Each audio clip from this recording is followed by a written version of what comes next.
Hello students, मैं राहुल कुमार। स्वागत है आज की इस वीडियो में जिसमें हम लोग प्रश्नावली 7.3 चैप्टर को पढ़ने वाले हैं। और इस चैप्टर का नाम है प्यारे बच्चों निर्देशांक ज्यामिति, जिसमें हम लोगों ने 7.1 और 7.2 चैप्टर को पढ़ लिए थे और इसके क्वेश्चन का भी सॉल्यूशन कर लिए थे। तो प्यारे बच्चों आज के क्लास में हम लोग आज की इस लेक्चर में 7.3 प्रश्नावली को समझेंगे, 7.3 प्रश्नावली को पढ़ेंगे और साथ में साथ इसके परिचय एवं उदाहरण को जानेंगे। जैसा कि आप देख सकते हैं, प्रश्नावली 7.1 में हम लोगों ने दूरी सूत्र के बारे में पढ़ा था। क्या पढ़ा था प्यारे बच्चों? दूरी सूत्र के बारे में। डिस्टेंस फार्मूला है ना, दो बिंदुओं के बीच की दूरी कैसे निकालेंगे उसकी फार्मूला को हम लोगों ने जाना था। और इसी के 7.2 चैप्टर में विभाजन सूत्र है ना, विभाजन सूत्र के बारे में पढ़े थे और इस पे आधारित क्वेश्चन को हम लोग किए थे। यदि आप इस दो लेक्चर को नहीं देखे, ये दो चैप्टर के बारे में नहीं जानते हैं, तो आप इसके पहले वाले कक्षा में जाइए, ठीक है, इसके लेक्चर में जाइए, जो मैंने आपको डिस्क्रिप्शन में लिंक डाल रखा है, आप वहां पे जाइए और वहां पे देखिए, वहां से आपको अच्छे से समझ में आएगा। आज हम लोग प्यारे बच्चों 7.3 पढ़ने वाले हैं, जिसका नाम है त्रिभुज का क्षेत्रफल। जिसका क्या नाम है? त्रिभुज का क्षेत्रफल नाम है। हालांकि हम लोग त्रिभुज का क्षेत्रफल पहले भी बहुत तरीके से हम लोग निकाल चुके हैं। जैसे एक त्रिभुज का क्षेत्रफल का फॉर्मूला होता था आधार गुने ऊंचाई, है ना। आप लोग देखे होंगे 1/2 गुने आधार गुने ऊंचाई से त्रिभुज का क्षेत्रफल हम लोग निकालते थे। लेकिन उस कंडीशन में जब आधार दिया हुआ रहता था, है ना, और उसके ऊपर ऊंचाई यानी लंब दिया हुआ रहता था, इस तरह से ये त्रिभुज होता था। और मान लीजिए ये इसका आधार होता था, तो यहाँ पे ये परपेंडिकुलर ये दिया हुआ रहता था ऊंचाई और ये आधार दिया रहता था। लेकिन आज हम लोग एक नए तरीके से त्रिभुज के क्षेत्रफल के बारे में पढ़ेंगे। और वो नया तरीका क्या है? और वो नया तरीका है प्यारे बच्चों, आप समझिएगा इस चीज को। सबसे पहले क्या है, क्या रहेगा, एक त्रिभुज है, इस त्रिभुज का नाम लिख लेते हैं हम लोग ABC। ये त्रिभुज है और इस त्रिभुज का निर्देशांक दिया हुआ है आपका x1, y1, ठीक है। और दूसरा निर्देशांक है x2, y2 और ये आपका है x3, y3। कहने का मतलब है कि त्रिभुज के 3 शीर्ष का निर्देशांक दिया हुआ है, उससे त्रिभुज का क्षेत्रफल आपको निकालना है, ठीक है। कैसे निकलेगा, ये इसके फार्मूला का हम लोग जानते हैं। तो यहां से फार्मूला का क्षेत्रफल क्या हो जाएगा, त्रिभुज ABC का क्षेत्रफल का फार्मूला क्या हो जाएगा पर बच्चों थोड़ा ध्यान से देखिएगा। सबसे पहले करेंगे क्या कि सबसे पहले 1/2 लिख लेंगे, ठीक है।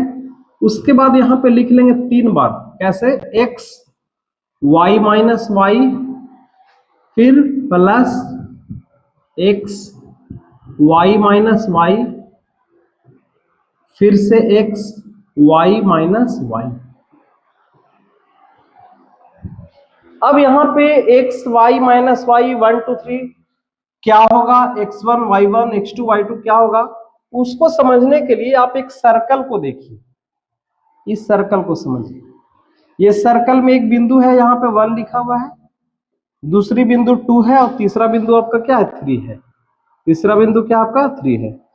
अब जब आप समझिएगा 1 के बाद कितना आता है 2, 2 के बाद कितना आता है 3, 1 2 3, 2 3 1 3 1 2, यानी इस सर्कल में घुमा करके हम यहाँ पे अंकों को लिख देंगे। सबसे पहले 1 2 3 लिखेंगे, सबसे पहले क्या लिखेंगे 1 2 3, उसके बाद 2 3 1 क्या हो जाएगा 2 3 1, उसके बाद 3 1 2 है ना, 3 1 2। और ये इस तरह से आपका क्या होगा, फार्मूला हो गया त्रिभुज ABC का क्षेत्रफल का। क्या हो गया 1/2 x1 into y2 minus y3, x2 into y3 minus y1 और x3 into y1 minus y2। आप यहां से इसको ऐसे भी याद रख सकते हैं 123, 231 और 312। इस प्रकार के फॉर्मेट को भी यदि याद रखेंगे और उसको वहां पे रख देंगे, लिख देंगे, तो वहां से आपका फार्मूला याद हो जाएगा। तो ज्यादा सोचना नहीं कि फार्मूला कैसे याद करेंगे, इस फॉर्मेट को, इस सर्कल को भी याद रख सकते हैं। सबसे पहले 1 2 3, फिर 2 3 1 और फिर 3 1 2, ये फार्मूला बना है। ठीक है, तो आई होप प्यारे बच्चों फार्मूला समझ में आ गया होगा। अब इसी से मिलता जुलता एक और है, इसमें थोड़ा ध्यान दीजिएगा उसको।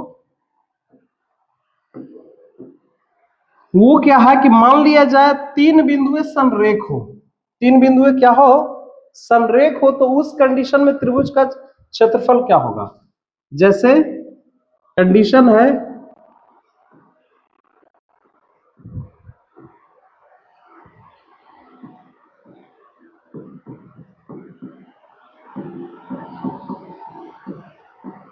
तीन बिंदुएं क्या हो, संरेख हो। संरेख कहने का मतलब क्या है कि एक रेखा है और इस रेखा पे तीन बिंदु है, एक बिंदु ए है और एक बिंदु बी है और एक बिंदु आपका क्या है, सी है। तो इस कंडीशन में त्रिभुज का क्षेत्र, इस कंडीशन में त्रिभुज का जो क्षेत्रफल होता है वो 0 हो जाता है। जैसे ए बिंदु का निर्देशांक वही x1, y1, ठीक है, बी बिंदु का निर्देशांक x2, y2 और सी बिंदु का निर्देशांक हो जाएगा x3 और y3 हो जाएगा। अब सोच के देख सकते हैं कि तीन बिंदुएं संरेख हो, यहां पे तीन बिंदुएं संरेख नहीं थी तो त्रिभुज बन गया, लेकिन जब तीन बिंदु एक सरल रेखा पर हो तो कभी त्रिभुज नहीं बनेगा। जब त्रिभुज नहीं बनेगा इसका मतलब त्रिभुज का क्षेत्रफल यहाँ पे 0 हो जाएगा, है ना। तो तीन बिंदु संरेख होने का शर्त यही होता है कि त्रिभुज एबीसी का जो क्षेत्रफल हो जाएगा, त्रिभुज एबीसी का जो क्षेत्रफल हो जाएगा वो क्या हो जाएगा, 0 हो जाएगा। अब जब त्रिभुज एबीसी का क्षेत्रफल 0 हो जाएगा तो अभी हम लोगों ने त्रिभुज एबीसी का क्षेत्रफल को क्या पढ़ा, है ना, क्या पढ़ा, थोड़ा ध्यान दीजिएगा। 1/2 x1 into y2 minus y3 plus x2 into y3 minus y1 और plus x3 into y1 minus y2, और ये बराबर में आपका क्या हो जाएगा, 0 हो जाएगा।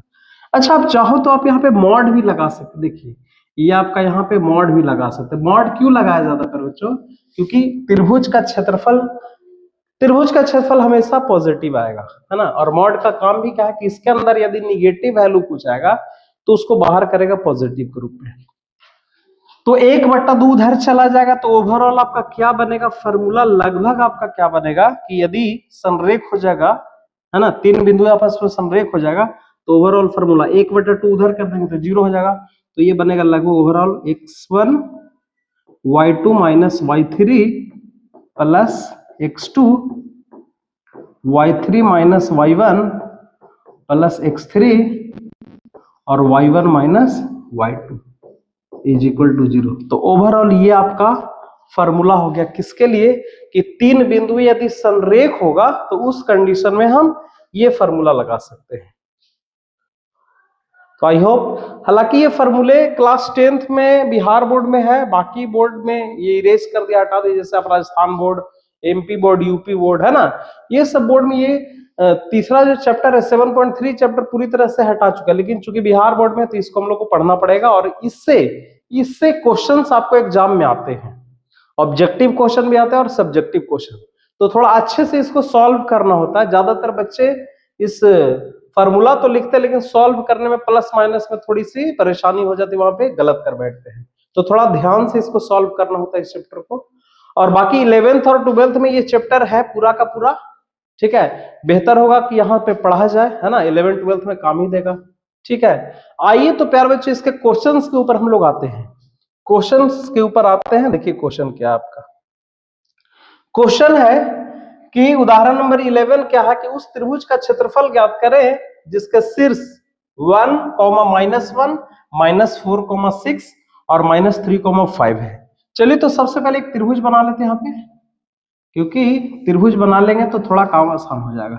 कैसे, देखिए ये हम ए मान लेते हैं, ये आपका बी मान लेते हैं और ये क्या हो जाएगा आपका सी। एक क्या है x1 y1 1, -1 है, bx2, y2 -4, क्या है 6 है, और यहां से c बिंदु क्या है -3, और आपका क्या है -5 है। आप चाहो तो इस बिंदु को लिख लो भी, है ना, क्या लिख सकते हैं कि दिया है, बिंदु को लिख लीजिए, ज्यादा बेटर रहेगा। x1 बराबर आपका 1 है और y1 बराबर आपका क्या है -1 है। उसी तरह से x2 बराबर आपका -4 है और y2 बराबर क्या है, y2 बराबर आपका 6 है। x3 बराबर आपका कितना है -3 और y3 बराबर आपका क्या है -5 है। ठीक है, अब यहां से चूंकि त्रिभुज का क्षेत्रफल निकालने के लिए कह रहा है, तो जो फॉर्मूला है त्रिभुज का क्षेत्रफल हम लोग लगा देंगे ओवरऑल। तो देखिए त्रिभुज एबीसी का क्षेत्रफल, एक बार फॉर्मूला हम लोग लिख देते हैं, 1/2 123, ये फॉर्मेट याद रखेंगे, गलत नहीं हुआ, 123 231 231 और 312 है ना, 312। ठीक है, देखिए इस तरह से अब बारी बारी से इसका जो मान है उसको हम रख देंगे, 1/2 तो आपका 1/2 हो जाएगा। ठीक है, x1 का वैल्यू देखिए कितना, x1 का वैल्यू आपका 1 है ना, x1 का वैल्यू कितना 1 है, y2 का वैल्यू कितना पर बच्चों 6 है, y2 का वैल्यू कितना 6 है, y3 का वैल्यू यहाँ पे -5 और यहाँ पे ऑलरेडी पहले से माइनस है, तो माइनस माइनस ये प्लस हो जाएगा, माइनस माइनस ये क्या हो जाएगा प्लस हो जाएगा। फिर x2 का वैल्यू देखिए, x2 का वैल्यू आपका -4 है और y3 का वैल्यू कितना है, y3 का वैल्यू -3 और y1 का वैल्यू कितना है, y1 का वैल्यू है आपका -1, तो माइनस और माइनस ये आपका क्या हो जाएगा, y1 का वैल्यू कितना है -1। ठीक है, तो यहाँ पे माइनस है तो यहाँ पे -1 लिख देते हैं, नहीं तो फिर आप चाहो तो यहाँ पे +1 कर सकते हैं, +1 हो जाएगा ये। ठीक है, चलिए तो x3 का वैल्यू यहाँ पे देख सकते हैं, x3 का वैल्यू कितना -3 है और y1 का वैल्यू कितना पर बच्चों -1 है।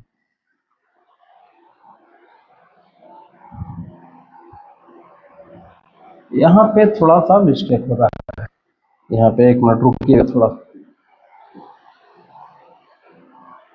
लगभग ये वाला ये आपका y1, इसको अच्छे से लिखिए। x2 का वैल्यू देखिए, तो x2 का वैल्यू आपका -4 है, ये तो ठीक है -4 है ना, y3 का वैल्यू आपका -5 है और y1 का वैल्यू कितना है, y1 का वैल्यू पुनः आपका -1, तो माइनस माइनस ये प्लस हो जाएगा। ठीक है, यहाँ पे देखिए x3 का वैल्यू -3 है ना, और y1 का वैल्यू आपका -1 है और y2 6, ये -6 हो जाएगा। देखिए क्या हो जाएगा, बस कुछ नहीं करना है, केवल और केवल आपको मान रख देने हैं और मान रख देने से आपका काम हो जाएगा। देखिए ये 1/2 हो जाएगा। ठीक है, ये 6 और 5 11 है, तो यहाँ पे 11 हो जाएगा। यहाँ पे देखिए -5 में से एक जगह -4 और -4 आपका प्लस का 16 हो जाएगा, है ना, और यहाँ पे देखिए ये आपका क्या हो जाएगा -6 और ये माइनस का 7 है ना, -7 हो जाएगा। और यहाँ पे अच्छा x3 का वैल्यू यहाँ पे -3 था, तो ये आपका प्लस का 21 हो जाएगा। ठीक है, तो देखिए 1/2 और ये आपका पूरा का पूरा ऐड करने पर आपका 48 हो जाएगा, 2 से 48 कटेगा तो कितना हो जाएगा 24 वर्ग इकाई आपका, ये आपका त्रिभुज का क्या हो जाएगा क्षेत्रफल हो जाएगा। तो बस थोड़ा सा इसमें ध्यान के रखना कि मान को इसको अच्छे से, जिसका जिसका मान है उसको अच्छे से रखिएगा, आपका पूरा का पूरा सॉल्यूशन सही हो जाएगा। ज्यादातर मान रखने में ही थोड़ी समस्या होगी, गलत होने की संभावना होगा। ठीक है, आइए तो इसके अगले क्वेश्चन के ऊपर चलते हैं। नेक्स्ट क्वेश्चन क्या है, नेक्स्ट क्वेश्चन भी वही पर बच्चों की बिंदु 5,2 है, 4,7 है और सी है 7,-4 से बनने वाले त्रिभुज एबीसी का क्या निकालना है, क्षेत्रफल निकालना है। पुनः एक सबसे पहले एक त्रिभुज बना लेते हैं। सबसे पहले एक त्रिभुज बना लेते हैं, ठीक है। और त्रिभुज का निर्देशांक दिया अपना क्या है, इसको ये मान लेते हैं, ये बी है और ये आपका सी है। ए का निर्देशांक कितना है 5,2, बी का निर्देशांक है 4,7 है और सी का निर्देशांक कितना है 7, माइनस का क्या 4 है। अब यहां से लिख सकते हैं, दिया है त्रिभुज ए बी सी में ए कितना दिया हुआ है 5,2, बी कितना दिया हुआ है 4,7 और सी कितना दिया हुआ है 7, -4 है ना। अब यहां से आप क्या कर सकते हैं, देखिए x1 y1 को लिखने इसीलिए लिखना सही होता है कि गलत होने की संभावना कम जाती है ना। ये जो हम लिख रहे हैं यहाँ पे क्या लिख रहे हैं x1 बराबर क्या लिख रहे हैं 5, ठीक है, और y1 बराबर क्या लिख रहे हैं 2। उसी तरह से x2 बराबर हम 4 लिख लिए और y2 बराबर कितना हो जाएगा 7 हो जाएगा और x3 इज इक्वल टू कितना 7 और y3 इज इक्वल टू क्या -4। ये लिख लेने से गलत होने की संभावना थोड़ी कम हो जाती है। तो त्रिभुज का क्षेत्रफल लगा दीजिए, त्रिभुज एबीसी का क्षेत्रफल फॉर्मूला होता है 1/2 x1 y2, x1 का वैल्यू कितना 5 है ना, y2 माइनस y3,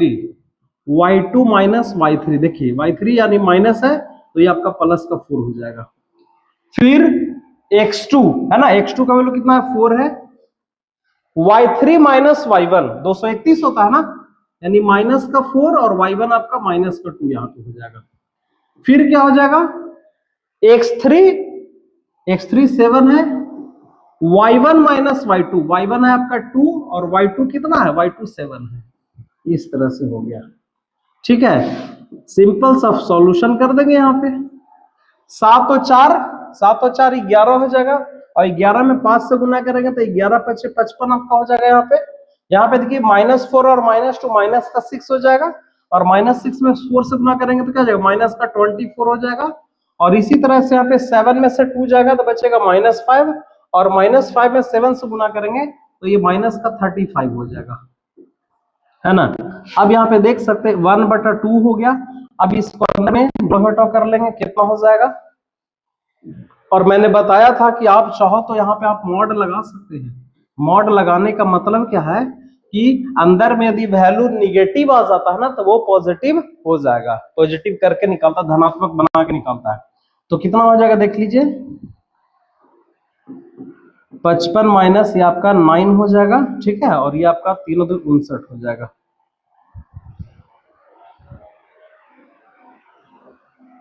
कितना आंसर होगा एक बार देख लीजिए इसको।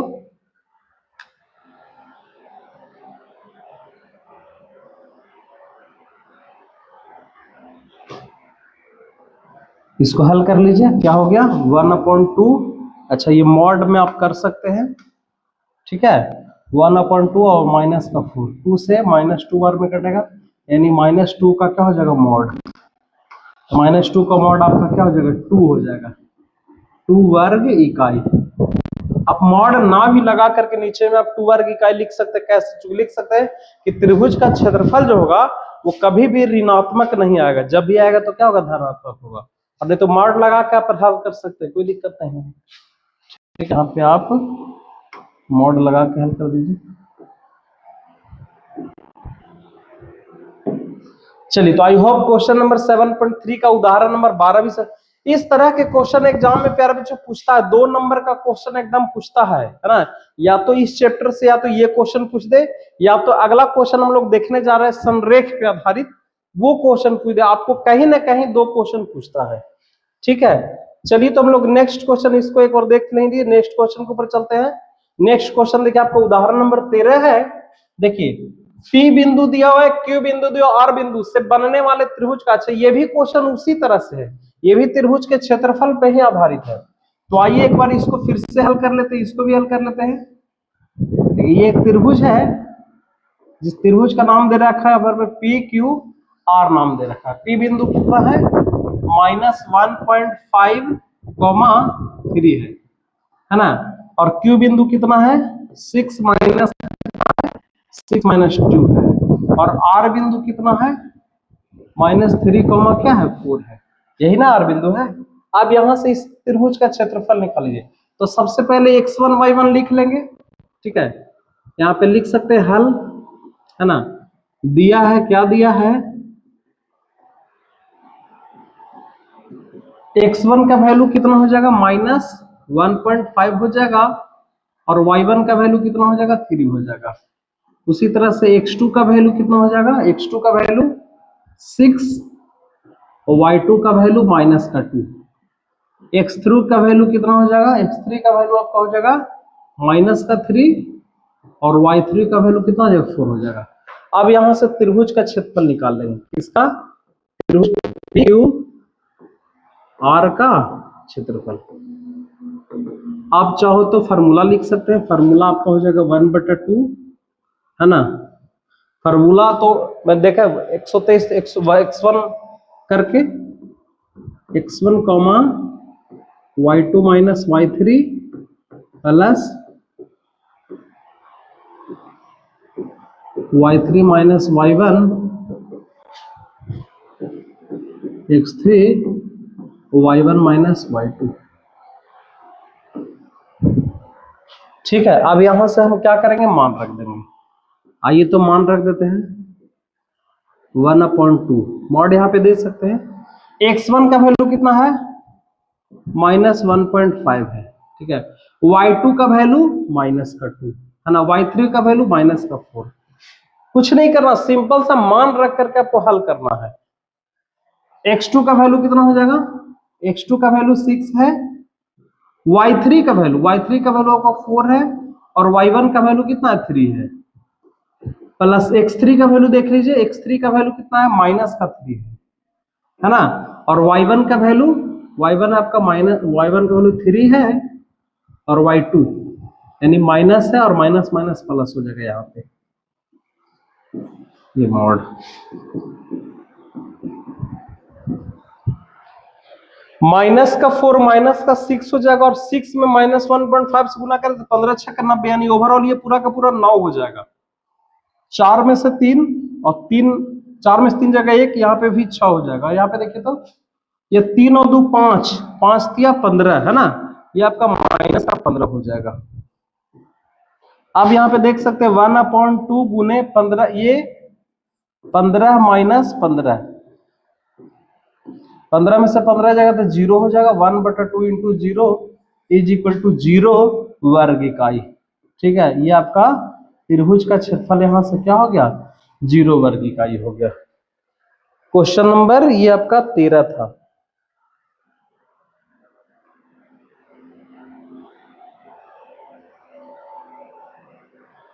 एक बार अच्छे से देख लीजिए इस क्वेश्चन को। इस त्रिभुज का क्षेत्रफल कितना आ गया पर बच्चों, 0 वर्ग इकाई आ गया। चलिए तो हम लोग अगले क्वेश्चन के ऊपर चलते हैं।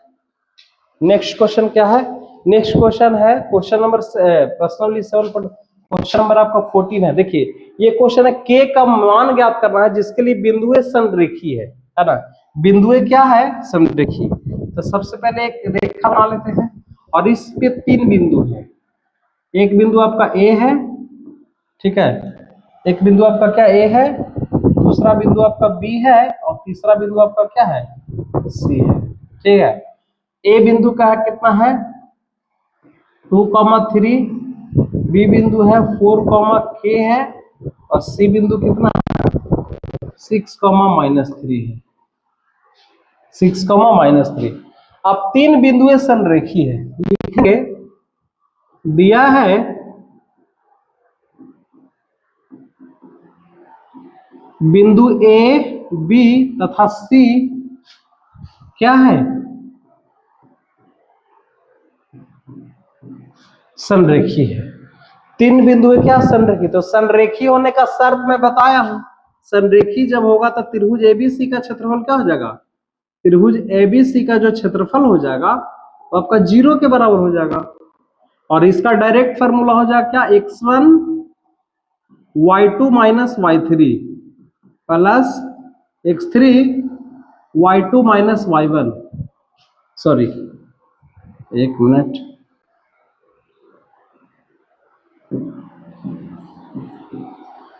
y माइनस y1 और प्लस y1 माइनस y2 बराबर 0। अब मान रख देना, x1 का वैल्यू देखिए कितना है, x1 का वैल्यू यहां से 2 है, ठीक है।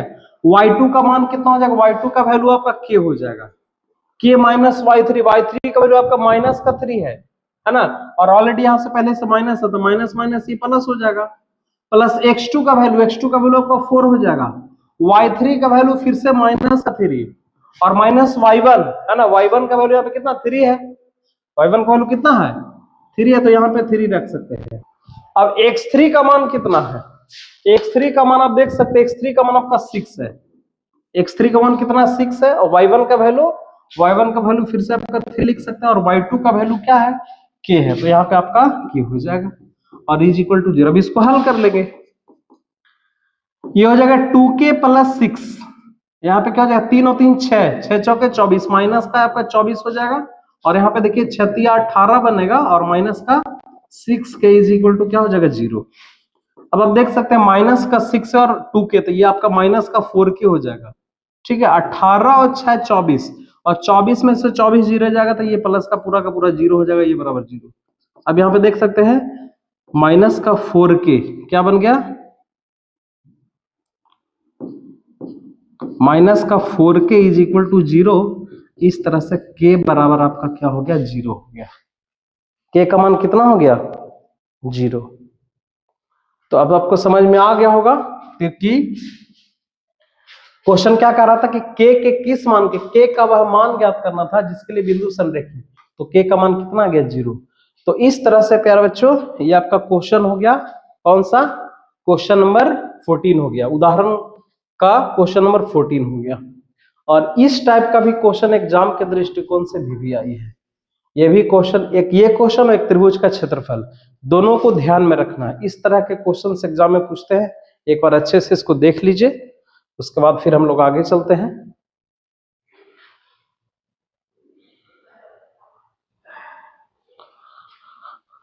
अगला जो क्वेश्चन है वो क्वेश्चन नंबर 15 है, देखिए क्या है 15 नंबर क्वेश्चन है प्यारे बच्चों। अगला प्रश्न है, यदि ए बी सी और डी एक चतुर्भुज एबीसीडी के शीर्ष है तो इस चतुर्भुज का क्षेत्रफल निकालना है। समझिएगा इस तरह से, एक चतुर्भुज है, एक चतुर्भुज बना लेते हैं, किसी भी तरह का एक चतुर्भुज बना लेते हैं, कोई जरूरी नहीं है कि चतुर्भुज कैसा भी हो सकता है, ठीक है, बट एक चतुर्भुज होना चाहिए। चलिए अपने से एक चतुर्भुज को बना लेते हैं इस तरह से।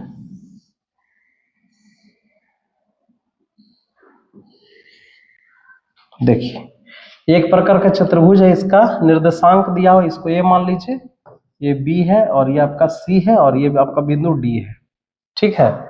ए है आपका कितना माइनस का 5,7 है, बी का निर्देशांक कितना है माइनस का 4 और माइनस का 5 है, ठीक है। सी बिंदु कितना है, सी बिंदु है माइनस का 1 माइनस का 6 है, और डी बिंदु कितना, डी बिंदु आपका 4 क्या है 5 है। अब कह रहा है कि इस चतुर्भुज का क्षेत्रफल निकालना है, तो चतुर्भुज का क्षेत्रफल का तो फार्मूला हम लोग जानते नहीं यहाँ से, यदि चतुर्भुज के चारों शीर्ष दिए हों तो वैसा तो कोई क्षेत्रफल का फार्मूला तो हम लोग डिराइव किए नहीं। तो एक काम करते हैं, इसमें इस चतुर्भुज में एक काम क्या करते हैं कि हम या तो ए से सी को डायगोनल को मिला लेते हैं या बी को डी से मिला लेते हैं, किसी एक को मिला लेते हैं, ठीक है। अब देख सकते हैं यहाँ पे हम बी से डी को हम डायगोनल को क्या किए मिला लिए, तो जब बी और डी एक प्रकार का विकर्ण को जब मिला लिए, जब विकर्ण खींच लिए तो दो प्रकार का त्रिभुज बन गया, है ना। तो हम क्या करेंगे कि दोनों त्रिभुज का क्षेत्रफल, अभी त्रिभुज का क्षेत्रफल तो सीखे हैं, तो त्रिभुज का क्षेत्रफल निकाल के यदि जोड़ देंगे तो ये आपका चतुर्भुज का क्षेत्रफल आपका हो जाएगा। तो आइए बारी बारी से दोनों त्रिभुज का हम लोग क्या निकाल लेते हैं, क्षेत्रफल निकाल लेते हैं। तो सबसे पहले त्रिभुज एबीडी का क्षेत्रफल निकालते हैं। त्रिभुज ए बी डी का क्षेत्रफल, ठीक है, फार्मूला वही हो जाएगा 1/2 x1। अब यहां पे आपको क्या करना पड़ेगा कि आपको x1 y1 को थोड़ा समझना पड़ेगा कि x1 y1 कौन होगा। तो थोड़ा डिनोट कर देते हैं, इसको x1 y1 मान लेते हैं, और b है तो b को इसको हम x2 y2 मान लेते हैं, इसको x2 y2, और इस बिंदु के लिए आपका ये x3 और y3 हो जाएगा। तो आइए इसको हल करते हैं। फार्मूला क्या होता है, 123 होता है, यानी कि x1 का वैल्यू कितना है, -5। ठीक है, फिर y2 का वैल्यू कितना है मेरे बच्चों, y2 का वैल्यू यहाँ पे हम -5 ले लेंगे।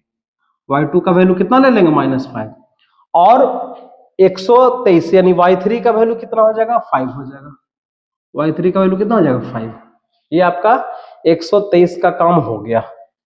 अब 231 यानी x2, तो x2 का वैल्यू देखिए, तो x2 का वैल्यू आपका -4 है। x2 का वैल्यू कितना, -4 है। और y3 का वैल्यू आपका 5 है। y3 का वैल्यू कितना है, 5 है। और उसके बाद होता है y1 का वैल्यू कितना है, 7 है। फिर x3 का वैल्यू 4, y1 का वैल्यू 7 और y2 का वैल्यू -5। तो माइनस ये क्या हो जाएगा, प्लस हो जाएगा। इसको सिंपल हल कर देंगे, काम हो जाएगा आपका। देख लीजिए 1/2 हो गया। देखिए -5 और -5 -10 हो जाएगा, और -10 में यदि हम -5 से गुना करेंगे तो ये आपका हो जाएगा आपका +50 हो जाएगा। चलिए यहाँ पे देखिए -7 में से 5 जाएगा तो -2 बचेगा, और -2 में -60 हो जाएगा। फिर क्या हो जाएगा, यहाँ पे देख सकते हैं ये 7 और 5 12 है ना, 7 5 कितना हो गया, 12, और 12 में 4 से गुना करेंगे तो बच्चों ये 48 हो जाएगा। तो देख सकते हो ओवरऑल ये कितना हो गया, 1/2, ये आप जोड़ दीजिए 50 और 8 58 है ना, या फिर लगभग ये 56 106 हो जाएगा। ये कितना हो जाएगा,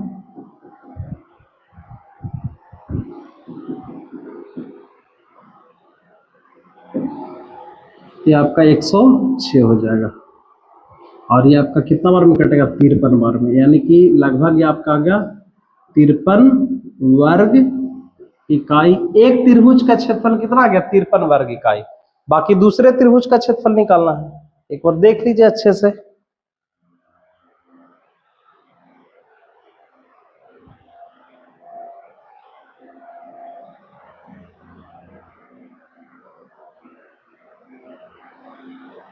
आइए तो दूसरे त्रिभुज का भी क्षेत्रफल हम लोग निकाल लेते हैं। दूसरा त्रिभुज क्या है, दूसरा त्रिभुज है, देखिए दूसरा त्रिभुज है आपका त्रिभुज BCD का क्षेत्रफल, BCD का क्षेत्रफल।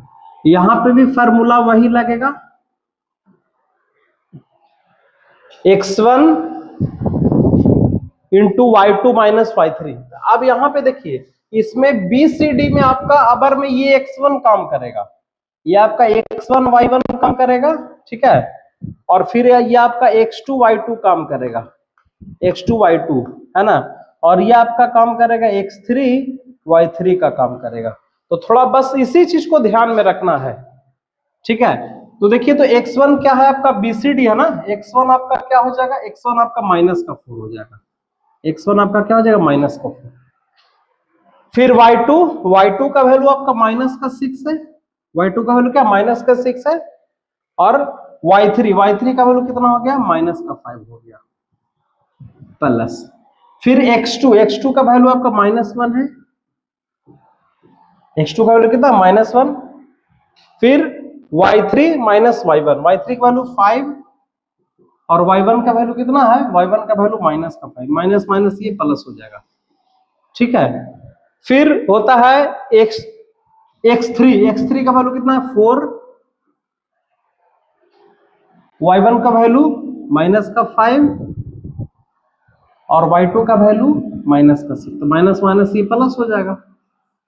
ये प्लस कैसे हो गया, यहाँ पे ऑलरेडी -6 था, फार्मूला में माइनस होता है तो माइनस प्लस तो हो ही जाएगा। अब इसको हल कर लेंगे इत्मीनान से। देखिए 6 और 5 11, और 11 में 4 से गुना करेंगे तो ये आपका प्लस का 45 हो जाएगा, प्लस का 45। चलो प्लस नहीं लिखा जाता है, ये आपका प्लस का 45 हो जाएगा। यहाँ पे देखिए 5 और 5 10, ये आपका माइनस का 10 हो जाएगा। और यहाँ पे 6 में से 5 जाएगा तो बचेगा 1, है ना। 6 में से 5 जाएगा तो कितना बचेगा, और यहाँ पे आपका ये 4 हो जाएगा। तो कितना बच गया 1/2, और यहाँ पे 44 और 4 48, ये 38 हो गया। और 38 को 2 से काटेंगे तो ये 19, यानी ये 19 वर्ग इकाई आ गया किसका, ये 19 वर्ग इकाई आया इस त्रिभुज का क्षेत्रफल। तो अब यहां से हमको क्या कहना है कि चतुर्भुज का क्षेत्रफल निकालना है। तो लिख सकते हैं चतुर्भुज ABCD का क्षेत्रफल बराबर, तो दोनों त्रिभुज के क्षेत्रफल को जोड़ देंगे तो चतुर्भुज का क्षेत्रफल हो जाएगा।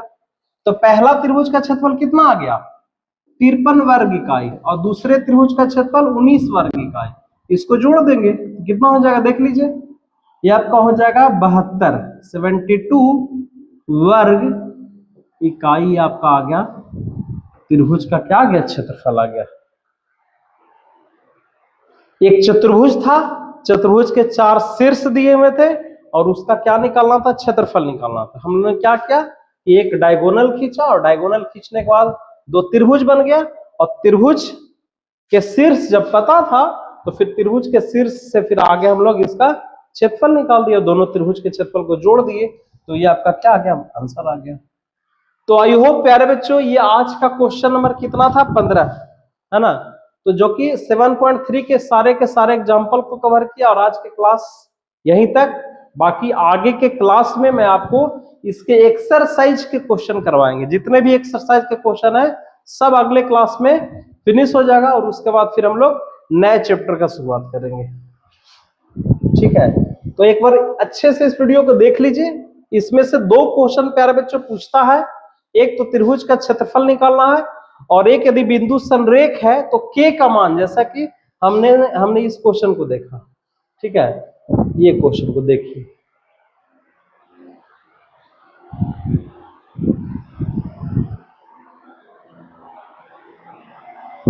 ये क्वेश्चन के का मान गया, तो ये क्वेश्चन भी बोर्ड में बहुत ज्यादा पूछता है, ये VVI क्वेश्चन है। तो इसको इस तरह के क्वेश्चंस को प्रैक्टिस करिए, 2 नंबर का क्वेश्चन पूछता है, ध्यान में रखना है, ठीक है।